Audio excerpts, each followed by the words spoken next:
তো বন্ধুরা এই জিনিসটা কে কে চেনো অবশ্যই কিন্তু কমেন্টে জানিও, ঠিক আছে। এটা ছোটোবেলার স্মৃতি, বরের আর আমার দুজনেরই। তো এটা আমার ছেলেকে গিফট করব। তো ওরা তো আর জানে না এইসব জিনিসগুলো কি জিনিস। তো যারা যারা জানো অবশ্যই কিন্তু কমেন্ট করে জানিও, ঠিক আছে। আর যারা জানো না তাদের জন্য বলছি এটা কি।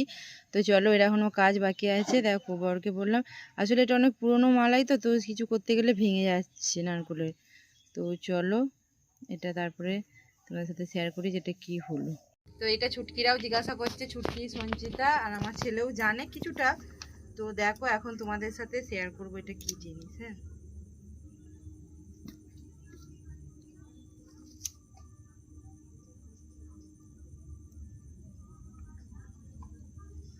তো এটা হচ্ছে তখনকার দিনে হচ্ছে টর্চ লাইট।